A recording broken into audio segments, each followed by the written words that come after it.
Hola, ¿qué tal? Saludamos a las audiencias de la Casa Editorial El Heraldo que se conectan a esta hora a nuestro espacio Voz. Es el primero de 2025. Damos la bienvenida a un invitado imprescindible para entender a esta altura del año cómo terminó 2024 en materia económica y cuáles son las proyecciones de este 2025 para Barranquilla, el Departamento del Atlántico y el resto del país.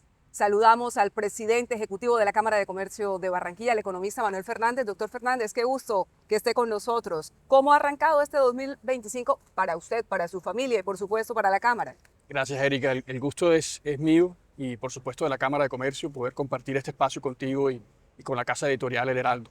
El 2025 arranca lleno de optimismo, lleno de metas, digamos con plena certeza de que va a ser un año retador, pero que al mismo tiempo el territorio tiene todo lo necesario para destacarse y por supuesto seguir generando prosperidad.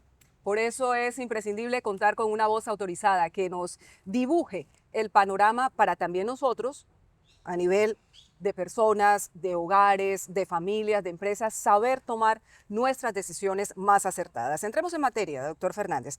¿Cómo cerró la economía de Barranquilla, del Departamento del Atlántico, en el 2024? En nuestros espacios anteriores habíamos dicho que la economía de nuestro departamento había crecido de manera significativa entre 2019 y 2023, alrededor de 15%. Esto era 4 puntos más que el promedio nacional. Sí. ¿Cómo nos fue el año pasado? Sí, yo creo que ese punto de partida de entender de dónde venimos es clave, porque efectivamente, Erika, el Departamento del Atlántico en esos 4 años se destacó frente a los principales departamentos del país. Crecimos 4.6 puntos por encima del promedio nacional y nos destacamos en temas, por ejemplo, como generación de empleo. Ese es un indicador que a mí me gusta mucho porque de alguna manera mide el pulso a la economía. El Departamento del Atlántico creció 12% en empleos generados entre el 19 y el 23. Eso en números son 100.000 empleos que se añadieron a la capacidad productiva. ¿Qué pasó en el 2024? Un retroceso del 3%. Es decir, perdimos 24.000 empleos. Estábamos generando en promedio 25.000 empleos por año y en el 2024 disminuimos 24.000. El país tuvo un proceso, digamos, inferior al nuestro porque mientras que nosotros crecimos 12% en generación de empleo en esos 4 años, el país solamente creció 6%, creció a la mitad en generación de trabajo. Y en el 2024 la desaceleración nos toca en todo el país y el país repunta un poquito en empleo en 1.3%. Nosotros decrecemos en 3%. Eso nos marca, digamos qué está pasando en el país. La industria, por ejemplo, en el país retrocede de forma importante. El Atlántico no es la excepción. Pero fíjate qué interesante, la industria en el periodo de esos 4 años crecía en el Atlántico al doble que el país. Crecíamos al 3.9% promedio por año y el país crecía al 2.1% promedio por año. ¿Qué pasa en el 2024?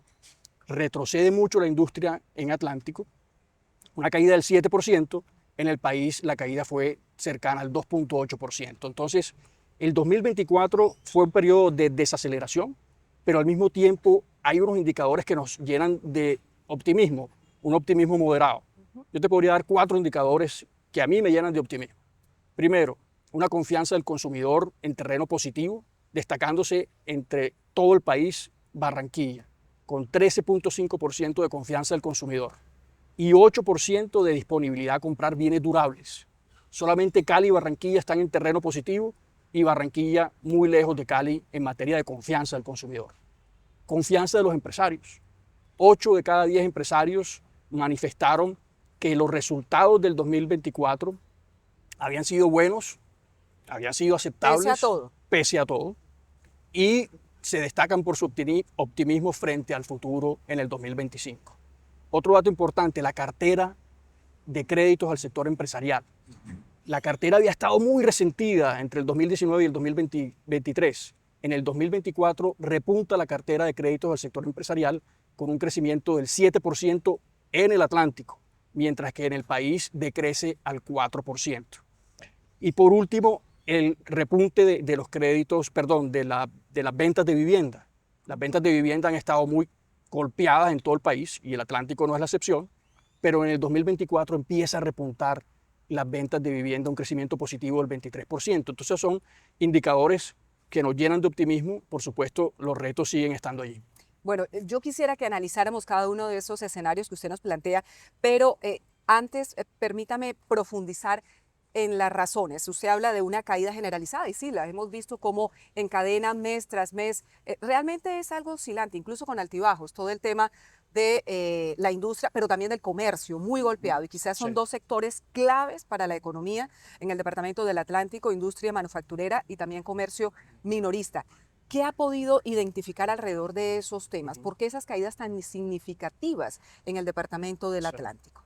Bueno, el tema de la industria definitivamente es un sector, digamos, preocupante en el país y en el Atlántico. Llevamos ya más de 12 meses de caída en la producción industrial en el departamento del Atlántico. Y por supuesto, yo creo que el tema de un plan de reactivación cada vez es más necesario.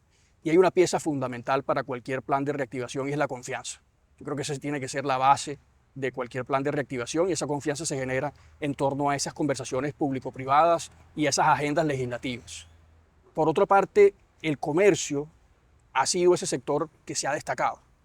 Nosotros vemos que el comercio en ese periodo 2019-2024 creció un punto porcentual por encima del país por año. Crecíamos al 7, el país al 6. En el 2024 se desacelera el comercio. Sobre todo la primera parte del 2024 fue difícil. Te pongo un dato como ejemplo. El 55% de los microempresarios nos decía a mitad de año que las ventas se les habían caído. Pero ya a cierre de año, datos de octubre, ya solamente el 30% de los microempresarios nos decía que sus ventas se habían reducido. El resto ya se había recuperado. Y el cierre del 2024, no tenemos datos todavía, digamos, sobre el tema, pero creemos que fue un buen cierre del 2024. Creemos que el comercio, así como el país, va a tener unos buenos datos de cierre del 2024. Eso va a generar un impulso Ya el interesante. DANE esta misma semana nos ha hecho un panorama, por lo menos en noviembre, que estacionalmente con la campaña de Halloween, con la campaña antes de Amor y Amistad y por supuesto de Navidad, tuvo realmente un Sí, comportamiento, un desempeño importante. ¿Cree que total. también eso se trasladó aquí al departamento del Totalmente. Atlántico? Y los datos de comercio minorista nos muestran, digamos, ese panorama. Otra cosa que es interesante es la disposición de los consumidores a comprar. Como te decía, 8% de los consumidores en Barranquilla tiene disposición a comprar bienes durables. Y los datos que hemos analizado, ¿Bienes durables son? bienes durables son, por ejemplo, una nevera, un televisor, unos Electrodomésticos. electrodomésticos. Son, digamos, unos bienes en los que el hogar invierte porque sabe que va a disfrutar de ellos en un periodo considerable de tiempo. Y que además pues, tienen un precio superior a un consumo, digamos, corriente. Pero interesante que los hogares en el Atlántico, lo que hemos detectado es que después de la pandemia y la pospandemia, se endeudaron. Y las tasas de interés, como crecieron 7 veces en comparación con el 2021, llegamos a tener tasas del 13% Banco de la República, los hogares tuvieron un periodo de espera, de De austeridad, cautela. de cautela, y ahora con la reducción de las tasas de interés, los hogares están sintiendo que pueden salir a consumir un poco más. Y eso abre, por supuesto, un espacio para que la demanda despierte y se genere una dinámica interesante en la economía del Atlántico. En el caso de ese plan de reactivación del cual usted habla, doctor Fernández, sin lugar a dudas ha sido un llamado de distintos sectores de la economía. Y puntualmente podríamos decir que se han hecho algunos esfuerzos por parte del gobierno nacional, pero sin lugar a dudas no termina de materializarse ese plan que tanto demandan esos sectores. Si aterrizamos una iniciativa en ese sentido aquí en el Departamento del Atlántico, ¿cuáles serían esas claves que usted diría deberían convocarse por parte de nuestras autoridades, gobernación, alcaldía, para que la economía local se moviera? Hablemos de o imaginemos un plan de reactivación local. ¿Por dónde lo empezaría usted? Yo lo empezaría por el comercio internacional. Me parece que el Departamento del Atlántico tiene una posición estratégica, digamos, con la cercanía a los Estados Unidos. Es el momento para acercarnos al gobierno de los Estados Unidos. Digamos, vamos a tener a Marco Rubio, digamos, que tiene unas raíces latinas dirigiendo el Departamento de Estado. Vamos a tener, digamos, un senador en los Estados Unidos que tiene raíces en Colombia. Estamos digamos, a 2 horas en avión y a 3 días en barco de los Estados Unidos, y el potencial del Atlántico para atraer esas empresas del nearshoring y para ser una plataforma exportadora es muy grande. Pero eso requiere, por supuesto, una estrategia de diálogo con el mandatario y con su gabinete nuevo, y explorar unas alternativas de atracción de inversión y de exportación hacia los Estados Unidos. Eso por una parte. Por otra parte, creo que el apoyo que se está dando a través de créditos al sector productivo es clave. Vimos, digamos, que los resultados de ese plan de créditos a las pequeñas empresas fue muy interesante. Datos del Fondo Regional de Garantías, del cual la Cámara de Comercio es socio, repuntaron las garantías y digamos, el número de garantías entregadas en el Departamento del Atlántico en el 2024 de una forma espectacular. El monto de los créditos disminuyó, pero se generó un flujo de recursos importantes para esta base de la pirámide empresarial. Necesitamos algo parecido para la empresa pequeña, mediana y grande. Te comentaba que la cartera de créditos al sector empresarial está creciendo al 7%. Eso demuestra que hay un apetito para seguir creciendo. Yo creo que si le damos la capacidad de financiamiento a los empresarios con unas tasas blandas de cara a aumentar la producción y el empleo, y sobre todo con una visión a exportar, si podemos trabajar en eso a nivel local, entre el sector público y el privado, y por qué no el gobierno nacional, yo creo que sería un impulso interesante a nuestra economía en el 2025. Construyendo confianza, como usted advertía, y sobre todo aprovechando esta posición privilegiada del Departamento del Atlántico. Eso sería una labor de ProBarranquilla, de AmCham, de todas estas entidades, por supuesto también de la Cámara de Comercio, que se podría articular una misión para establecer algún tipo de diálogo y de interacción con el gobierno entrante, gobierno ya posesionado del señor Donald Trump, de quien hablaremos más adelante. Pero también hay otro sector, y usted lo mencionaba, que es clave para nuestra economía, que es el de la vivienda, el de la construcción Sí. y la venta de vivienda nueva. Entre otras cosas, es uno de los más golpeados durante estos últimos meses, ha encadenado más de un año, tal vez año y medio, si la memoria no me falla, de contracciones y además muy importantes que han supuesto una reducción de puestos de trabajo, como advertía el presidente de Camacol. En ese sentido, ¿qué está pasando en el Departamento del Atlántico? Porque quizá hay lecciones aprendidas en nuestro caso que bien valdría la pena poder contarle a todas nuestras audiencias. Sí, ese ejemplo es clave, porque definitivamente el sector de la construcción y específicamente el de vivienda viene cayendo del 2019 al 2023. La construcción caía al 7% en el Atlántico, digamos, en términos de construcción de viviendas, y al 6% en el país.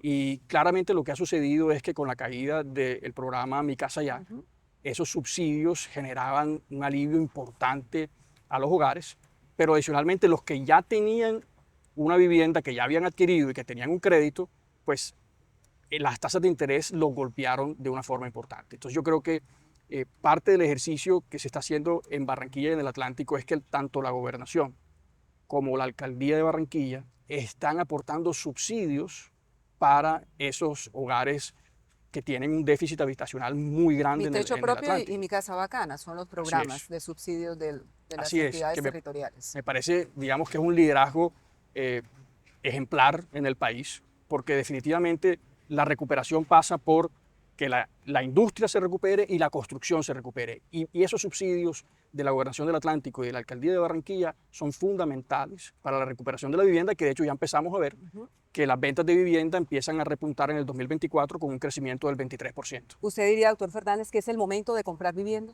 Yo creo que sí, yo creo que los precios y estas oportunidades que ofrecen en subsidios, inclusive digamos, esa política del sector privado, que también es destacable a partir del sector financiero nacional, de empezar a ofrecer tasas para adquisición de vivienda muy competitivas, que lo vimos el año pasado, también fue un aporte del sector privado fundamental. Y yo creo que esas tasas competitivas que está ofreciendo el sector bancario para adquirir vivienda, más estos subsidios, nos dan, yo creo que un espacio interesante para adquirir vivienda en el 2025. ¿Y la oferta en el Departamento del Atlántico, cómo la ve, cómo la evalúa la Cámara? Yo creo que la oferta, por supuesto, ha sentido un golpe. No ha sido fácil para los constructores, digamos, estos años han sido difíciles. Estos subsidios le generan un oxígeno interesante a estos constructores. Y yo lo que observo es, primero, obviamente, los constructores que se dedican a vivienda de interés social y a vivienda de interés prioritaria, digamos, tienen estos estímulos de los subsidios. Los constructores que se dedican a otro tipo de viviendas ya de estratos 3, 4 en adelante, pues tienen un reto distinto, pero por supuesto yo veo un tejido empresarial en el sector construcción muy resiliente, muy optimista y apostándole por supuesto una recuperación del sector. Hay un indicador que sin lugar a dudas es clave, y es lo que tiene que ver con los vehículos, con la compra de vehículos nuevos que también registraban unas contracciones importantes en el departamento del Atlántico. ¿Qué dice en este momento ese indicador?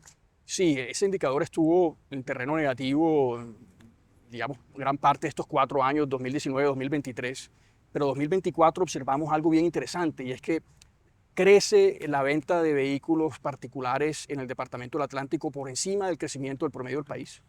Y eso también da una muestra de precisamente esa disposición de compra que tienen los consumidores, porque es un indicador proxy de actividad económica. Entonces vemos ese es uno de los puntos que también nos da una muestra de que la actividad económica está recuperándose en el Atlántico. Quizás, como alguna vez hablamos, se acordará usted de esa tormenta perfecta, ¿no? Que era una inflación descontrolada en su momento, tasas de interés muy elevadas que generaban todas esas incertidumbres o por lo menos ese exceso de cautela, a propósito de la palabra que usábamos antes. Ahora eso usted ve que ya hay un contexto totalmente distinto. Hay una inflación controlada, Sí. claramente. Hay unas tasas de interés que en este momento están en 9.5 y que seguramente el Banco de la República seguirá tomando decisiones importantes y la meta es mantenerlas o tenerlas al final de este 2025 en un 6%. Todo esto, ¿cómo va a contribuir precisamente a lo que mencionaba usted antes? Que el consumo se reactive. ¿Eso cómo podría cambiar todo el escenario? Sí, digamos, son dos indicadores fundamentales, inflación y tasas de interés, porque claramente, como decíamos, la inflación en el 2021, en los momentos en el que estuvo controlado, la tasa de interés de referencia del Banco de la República era del 1.75 y en el 2013 pasamos a una tasa de interés de referencia del Banco de la República de 13.25. Hoy en día ya estamos en 9.5. Y la inflación ha cedido. Eso le da un oxígeno muy grande a los hogares porque obviamente a la inflación estar controlada a un nivel del 5.2%, los precios no son tan elevados como para que el hogar precisamente diga, mi salario me alcanza un poco más para salir a adquirir los bienes que yo necesito y las tasas de interés, digamos, en retroceso, en disminución, me dan la posibilidad de financiarme y salir a acceder a crédito. Claramente va a ser fundamental que la inflación siga bajando. El Banco de la República tiene que ser conservador porque lo peor que nos puede pasar es que tengamos un rebrote inflacionario. Y un punto muy importante en ese sentido va a ser el contexto internacional. Porque en la medida que la Reserva Federal de los Estados Unidos decida mantener las tasas de interés estables y demorarse un poco más en bajar las tasas de interés, como es lo que ha sucedido, pues el Banco de la República aquí también va a tratar de ser moderado, porque en la medida que tengamos un diferencial de tasas muy grandes frente al contexto internacional y el local, pues los recursos tienden a irse del país y la tasa de cambio tiende a incrementarse y una tasa de cambio superior también impacta la inflación a través de los bienes importados. Entonces, hay un balance, digamos, contexto internacional local que vamos a tener que seguir, digamos, con mucho detalle en el futuro. Y manteniendo el equilibrio con mucho pragmatismo. Pero incorpora usted a esta conversación un factor diferencial en este momento, que sin lugar a dudas va a marcar el futuro, no solo de Colombia, sino de todo el contexto global, y es el tema internacional. La llegada de Donald Trump a la presidencia de Estados Unidos evidentemente va a suponer una serie de cambios importantes. Aquí dejemos que pase el helicóptero. Estamos en la Plaza de la Aduana, por supuesto, y este es un sitio central en la ciudad de Barranquilla. Por cierto, qué bonitas oficinas las que tiene acá, ¿no? Aquí se atiende gente también y todo. Sí, también, claro que sí. Y está a la orden, es una oficina que tiene todo, digamos, una historia y es patrimonio arquitectónico y cultural y está pues todo este complejo abierto al público con un gran esfuerzo que hace la Cámara de Comercio de Barranquilla. Bueno, valga la cuña. Volvamos al tema. Hablamos de las decisiones que va a tomar Donald Trump en materia económica. Ya ha anticipado algunas. Evidentemente es un hombre con una política proteccionista que no oculta, que ya ha aplicado y que seguramente va nuevamente a marcar, va a ser una de las improntas de su administración, aparte de muchos otros asuntos que sin lugar a dudas también nos van a alcanzar, nos van a impactar de alguna u otra manera. ¿Cómo leer todo lo que está pasando en los Estados Unidos, sobre todo de una manera para saber reaccionar, para que se convierta en una fortaleza y no en una debilidad? Sí. ¿Qué tanto podríamos tratar de asimilar lo que está pasando en los Estados Unidos y que nos sirva aquí en nuestro contexto? Hablamos de que estamos muy cerca de los Estados Unidos y demás, pero inicialmente, ¿qué podría pasar en Estados Unidos que se devuelva hacia nosotros? Me gustaría empezar por explicar un poco qué ha pasado con las exportaciones del Atlántico para después pasar a esa relación con Estados Unidos. Fíjate qué interesante que entre el 2019 y el 2023 las exportaciones del Departamento del Atlántico crecieron 12%. El país crecía al 6%. Es decir, las exportaciones del Atlántico duplicaban en crecimiento al promedio del país. 2024 hay una desaceleración también de las exportaciones. Y tanto en el país como en el Atlántico, el decrecimiento, digamos, acumulado en el año 2024 da un decrecimiento muy cercano al 1%. Pero fíjate una cosa interesante, si contamos zonas francas, que está por fuera del indicador tradicional de exportaciones, las exportaciones por zonas francas pesaron el 21% de las exportaciones totales. Obviamente el dato de zonas francas no está incluido en el dato tradicional de exportaciones, pero pesan 21% y crecieron 15% en el 2024. Mientras que las exportaciones por zonas francas en el resto del país decrecieron en alrededor de un 8%.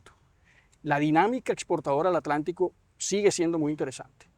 Teniendo en cuenta zonas francas, estamos en terreno positivo y eso resalta lo que mencionábamos hace un momento del potencial de ese socio comercial que tenemos ahí muy cerca. ¿Qué exportamos aquí en el Atlántico, doctor Exportamos de todo un poco, pero claramente hay 20 empresas que son campeonas en exportación en el Atlántico. Hay 20 empresas que exportan el 79% de ese valor. Por supuesto tenemos, voy a citar algunos ejemplos, Tecnoglass y todo el grupo Tecnoglass, que no solamente son ventanas, sino todo, digamos, ese conjunto de elementos que sirven para un espacio habitable. Está, por supuesto, empresas importantes como Procaps, como Farmacápsulas, todo el sector farmacéutico, digamos, con un digamos, potencial muy grande que sigue exportando. Y, por supuesto, tenemos hasta sectores como el metalmecánico, que sorprende cómo empresas exportan, por ejemplo, productos metalmecánicos a otras partes de Latinoamérica. Entonces, el potencial exportador está allí y, por supuesto, tener agua, tener tierra y tener esa cercanía con el mercado americano, además de tener una base muy importante de talento humano, nos hacen claramente un territorio muy atractivo para el nearshoring y para la exportación. Pero volviendo a la pregunta, ¿qué puede pasar en Estados Unidos? El presidente Trump ha manifestado su interés de incrementar aranceles para todo el mundo y esto puede tener unos efectos en la economía de los Estados Unidos que puede afectar a Colombia. Número uno, el incremento de los aranceles puede incrementar la inflación, haciendo que la tasa de interés de los Estados Unidos se mantenga alta para controlar la inflación y por ende disminuir ese avance que estábamos teniendo de reducción de tasas de interés en Colombia. Número uno. Número dos, por supuesto, al tener aranceles más altos, frenaría el impulso exportador. Y por eso es clave ese relacionamiento con Estados Unidos, para entender que en realidad el Atlántico y Colombia en realidad pesan muy poco en esa balanza, digamos, de compras del mercado americano. Veíamos, por ejemplo, que el sector metalmecánico, por poner un ejemplo, dos empresas del Atlántico tienen un gran potencial para exportar productos de acero a los Estados Unidos. Si lográramos que Estados Unidos permitiera esas exportaciones, se podrían generar más de 1.000 empleos y un gran, digamos, número de exportaciones al año al mercado americano.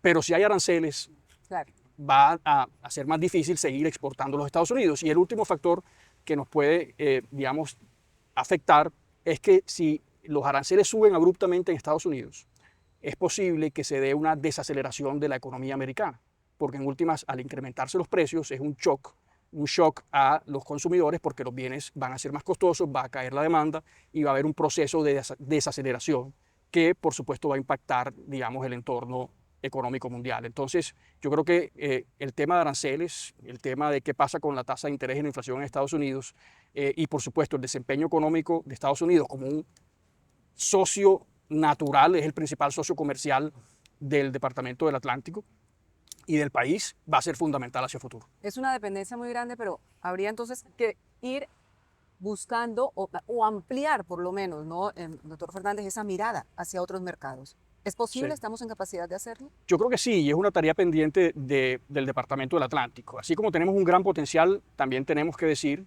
que tenemos una gran tarea de diversificar nuestros destinos exportadores. Tenemos que pensar en otros mercados, tenemos que pensar por supuesto, la Unión Europea, tenemos que pensar en el Caribe.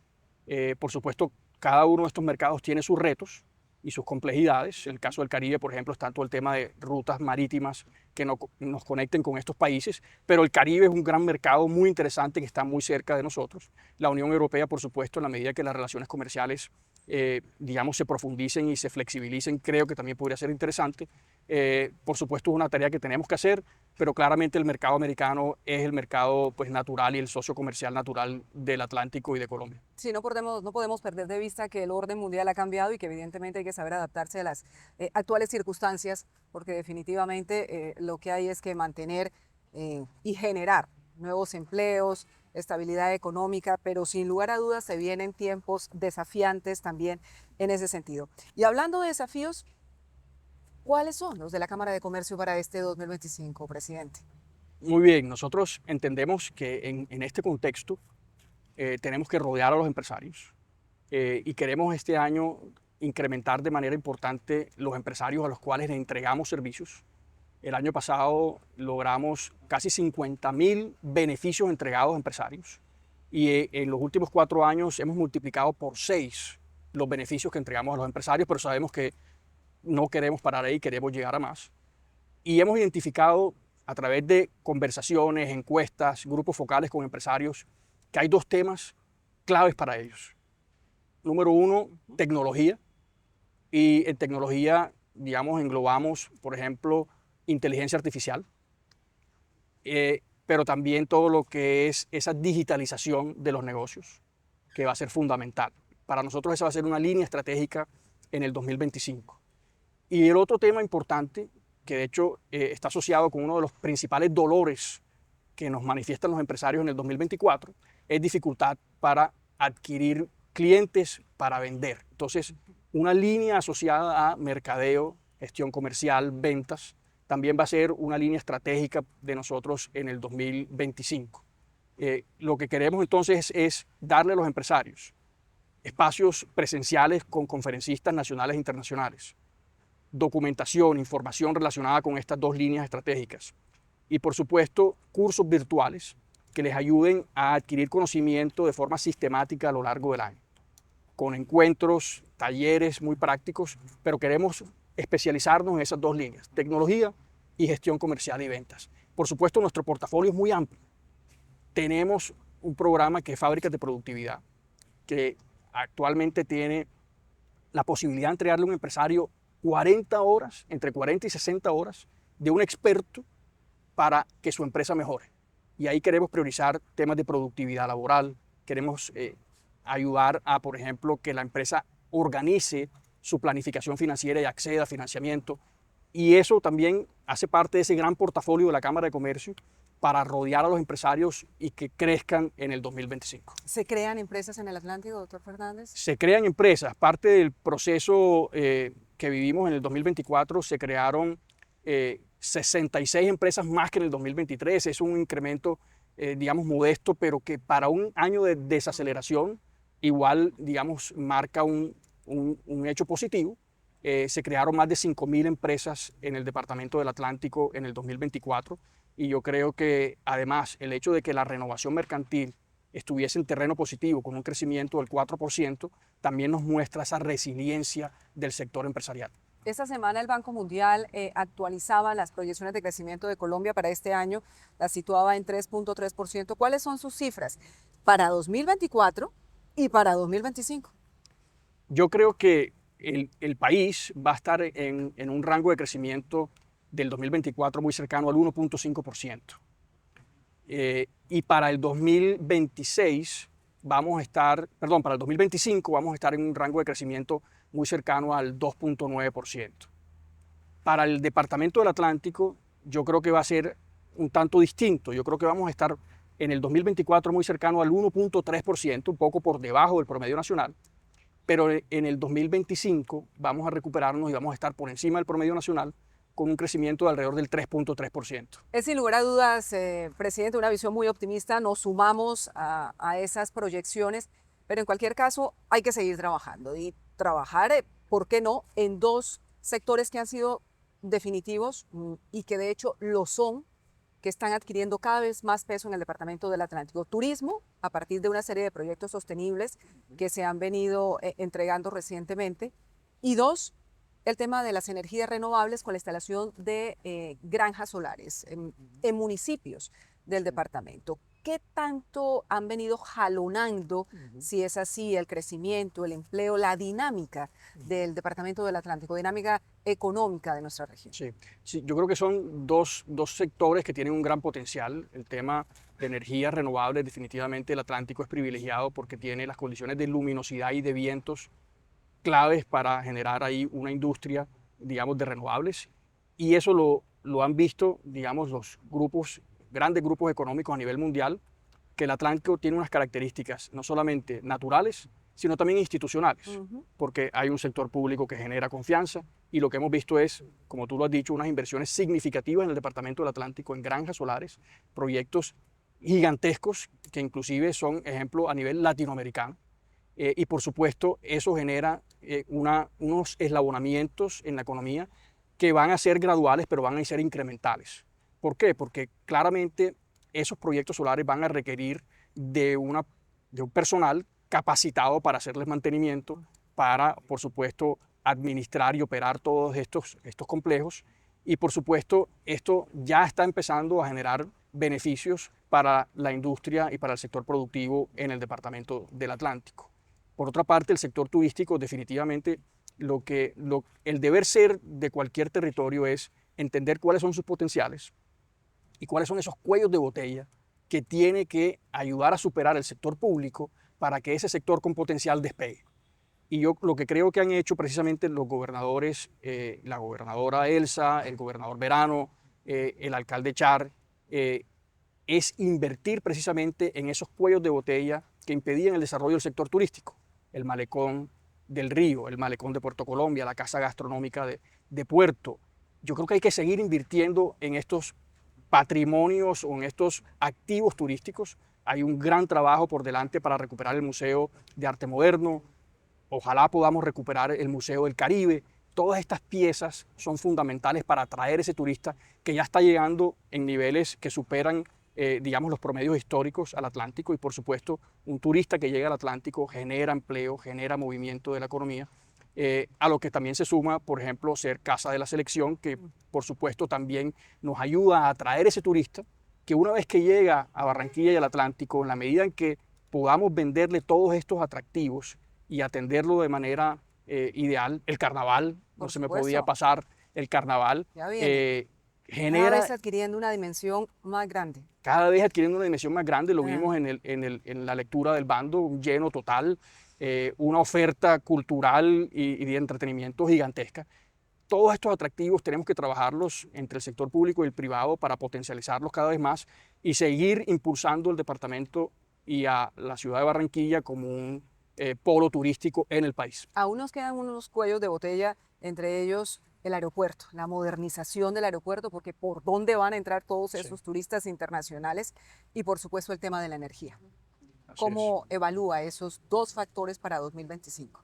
Bueno, nosotros desde el sector productivo, y hablo nosotros los gremios, nos hemos unido para crear dos veedurías. la veeduría al aeropuerto Ernesto Cortizo y a la terminación de las obras del aeropuerto. Ahí está la Cámara Colombiana de Infraestructura, está el Intergremial, está la Sociedad de Ingenieros, está una, digamos, fundación de ciudadanos que es Por Amor a Barranquilla, y estamos permanentemente haciéndole seguimiento a qué va a pasar con los recursos de inversión, con la contratación de las obras que hacen falta, porque definitivamente tener un aeropuerto digno es algo que los atlanticenses y los barranquilleros nos merecemos, y el país está en deuda con nosotros en ese sentido. El tema de las tarifas de energía creo que es el principal problema, el principal reto que va a tener el país y el Departamento del Atlántico en el 2025. Creamos otra veeduría, en esa veeduría está la ANDI norte del país, las cámaras de comercio de Riohacha, Magdalena, los comités intergremiales de Magdalena y Atlántico y la Cámara de Comercio. Y también estamos haciendo un seguimiento a ese proceso de intervención de aire. Hemos enviado unos derechos de petición al ministro de Hacienda y al ministro de Minas, en donde le estamos preguntando cuál va a ser el soporte financiero que le va a entregar el gobierno nacional a aire intervenido. Se necesita fondear, valga la redundancia, ese fondo empresarial de la Superintendencia de Servicios para que el gerente interventor tenga la caja necesaria y pueda adquirir contratos de mediano y largo plazo con unas tarifas más reducidas y no comprar en la bolsa esa energía que sale muy costosa. Necesitamos tener esos fondos y, por supuesto, empezar a estructurar entre las fuerzas vivas del territorio cuál va a ser la propuesta nuestra ante el gobierno nacional para el futuro de la operadora de energía en el Departamento del Atlántico y, por supuesto, en los departamentos de La Guajira y Magdalena. Un modelo que sea eficiente, porque lo visto hasta ahora definitivamente lo único que ha hecho es dejarnos dolores de cabeza y un bolsillo roto. Un tema final, doctor Fernández, se lo consultábamos en el Heraldo hace unos días porque nos asiste esta preocupación alrededor del desempleo juvenil. Está creciendo de manera acelerada esta realidad que definitivamente requiere una política diferencial. Estamos hablando de un desempleo en jóvenes de 15 a 28 años. Existen unas causas, pero sin lugar a dudas, causas estructurales que también hay que entrar a resolver y analizar, pero hay que tomar acciones definitivas antes de que se convierta en un caldo de cultivo para situaciones más complejas relacionadas con inseguridad, con delincuencia, evidentemente, porque si nuestros jóvenes no tienen qué hacer, algunos se dedican a la informalidad, acrecentando esa proporción que ya es bastante significativa, que también es un asunto por solventar, pero también pueden ser víctimas de organizaciones delincuenciales o al margen de la ley que pueden aprovecharse de nuestra juventud. ¿Qué deberíamos hacer en ese sentido? ¿Cuál sería su llamado a que pusiéramos este tema sobre la mesa? Porque es un tema de la mayor importancia. Sí, totalmente. Yo creo que yo haría dos llamados. Primero, la pertinencia en los programas. Las universidades, yo creo que deben hacer un análisis juicioso de los programas que se tienen, hasta qué punto están respondiendo a las necesidades de esas habilidades que requiere el sector empresarial. De las encuestas y los estudios que hemos hecho nosotros en alianza con Fundesarrollo, hemos encontrado que hay unas brechas muy grandes. El joven sale con unas capacidades y unas habilidades que no son las que requieren las empresas. Y ahí es muy importante entender la pertinencia. ¿Qué requieren las empresas hoy? Las empresas hoy están demandando sobre todo muchas personas con capacidades técnicas y tecnológicas y con habilidades muy prácticas para ser productivos. Y en ese orden de ideas hemos venido trabajando con la Gobernación del Atlántico en un programa que precisamente lo que busca es atender a unos jóvenes en darle unas habilidades en cursos cortos de 3 a 6 meses, en temas como tecnología, por ejemplo, en temas como programación, habilidades digitales, que esas habilidades precisamente requiere el empresariado. Entonces, ahí han aportado muchas empresas del sector productivo como la AAA, Promigas, Cámara de Comercio de Barranquilla, en alianza con la Gobernación, y hemos ayudado a estos jóvenes a adquirir estas habilidades. Por supuesto, es un trabajo que requiere, digamos, que se sume el resto del sector productivo. Ojalá pudiésemos hacer un gran programa para ayudar a que estos jóvenes puedan acceder a estos conocimientos e insertarse en el mercado laboral. Y creo que hay que resaltar iniciativas como Crack the Code, que a través de la familia Vélez Reyes han invertido de forma, digamos, 100% altruista, porque es una fundación sin ánimo de lucro recursos en los colegios del Distrito de Barranquilla y del Departamento del Atlántico para desde el colegio incrementar estas habilidades tecnológicas. Y por supuesto hay que destacar el liderazgo del alcalde Char y del gobernador Verano en aportar recursos del sector público para transformar el sector educativo desde los colegios. Y hay una iniciativa muy bonita de Crack the Code de hacer lo mismo para bachilleres, darles habilidades digitales, darles a estos jóvenes la posibilidad de adquirir esas habilidades que el sector empresarial necesita. Y hay un gran compromiso del sector empresarial, organizaciones como Olímpica, como Tecnoglass, como la Cámara de Comercio. Estamos dispuestos a ofrecer unos cupos para que una vez que esos jóvenes pasen por estos cursos puedan ser absorbidos por nuestras empresas en el Departamento del Atlántico. Nos quedamos con ese llamado, la importancia de transformar el sistema educativo para saber responder a la demanda real del sistema productivo. Definitivamente yo creería que adaptarse a los nuevos tiempos es la clave justamente para poder entender todo lo que está pasando y no quedarnos rezagados ni en materia de empleo, ni en materia de educación, ni en materia de las acciones que desde las entidades territoriales deben acometer para garantizar calidad de vida a todos los ciudadanos. Por lo menos es un diagnóstico que recoge lo bueno, pero sin lugar a duda los desafíos. Y eso es lo que necesitamos, tener claro hacia dónde debemos enfocar nuestras principales acciones, nuestras principales estrategias como ciudad. Hay que pensar de manera conjunta, doctor Manuel Fernández, presidente ejecutivo de la Cámara de Comercio de Barranquilla, en una vocación de ciudad y en una vocación de departamento para seguir siendo una región próspera, que es lo que todos soñamos. Muchas gracias por haber estado con nosotros y por habernos dado unas luces muy claras acerca de lo que está pasando con Barranquilla y con el Atlántico en un 2024 que sabíamos que estaba siendo muy duro y en un 2025 que confiamos en que pueda evolucionar el desempeño en materia económica de la mejor manera.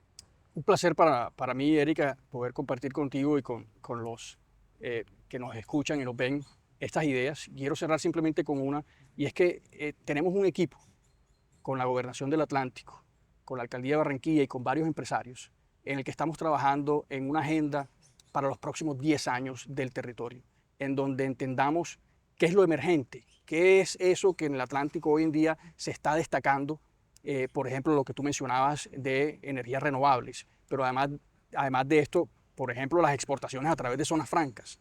¿Qué es lo emergente? Pero adicionalmente, ¿cuáles son las apuestas productivas ambiciosas del Departamento del Atlántico y la ciudad de Barranquilla en los próximos 10 años? Yo creo que invitamos a todos los empresarios a que se unan a este ejercicio que yo creo que va a dar unos frutos importantes en el largo plazo. Es lo que esperamos porque definitivamente hay que seguir creciendo para seguir generando condiciones de vida favorables para toda nuestra gente. Muchas gracias a todas las audiencias de la Casa Editorial El Heraldo por haber estado con nosotros y por supuesto los invitamos a este espacio que es un espacio de todos, no solo voces, sino aquí, la Plaza de la Aduana, en la Vía 40 de la ciudad de Barranquilla, un lugar soñado. Hasta la próxima edición de nuestro espacio y muchas gracias por toda su atención.